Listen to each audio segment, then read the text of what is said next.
ঈদের দ্বিতীয় দিনে পর্যটকদের পদচারণায় মুখর কক্সবাজার সমুদ্র সৈকত। শতভাগ বুকিং রয়েছে বেশিরভাগ হোটেল মোটেলের। আরও জানাচ্ছেন সহকর্মী শঙ্কর বোরারুমি। ঈদ আনন্দে পাচ্ছে কক্সবাজার। ঈদের প্রথম দিনে পর্যটকের তেমনটা উপস্থিতি দেখা না গেলেও দ্বিতীয় দিনে কিন্তু কক্সবাজারের সমুদ্র সৈকতে আমরা বিপুল সংখ্যক পর্যটকের সমাগম দেখতে পেয়েছি।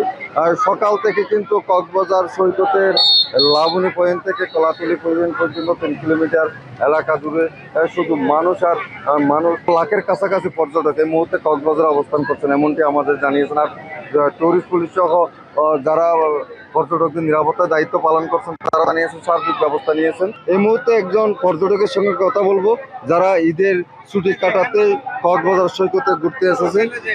তেমন একজন পর্যটক। আসলে এই ঈদের টানা ছুটিতে কক্সবাজারকে কেন বেছে নিলেন?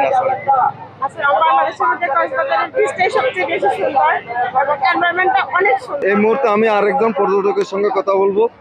আসলে কক্সবাজারে তারা ঈদ উদযাপন কেমন কাটাচ্ছেন, এখানে কোনো ধরনের বিপত্তি আসলে দেখা যাচ্ছে কিনা, আসলে কক্সবাজার কেমন উপভোগ করছেন?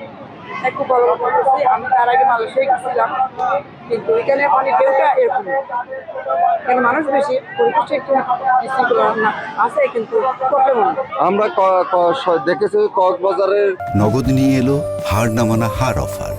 সর্বনিম্ন 10,000 টাকা রেমিটেন্স নগদে পাঠালে থাকছে স্বর্ণের হার জেতার সুযোগ।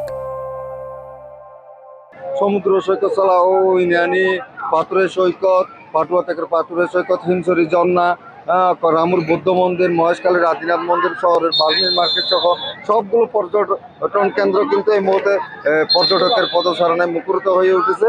আগামী আরও সপ্তাহখানেক কক্সবাজারের পর্যটক দল অব্যাহত থাকবে এমনটি জানিয়েছেন। কক্সবাজার থেকে এই ছিল আমার কাছে সর্বশেষ।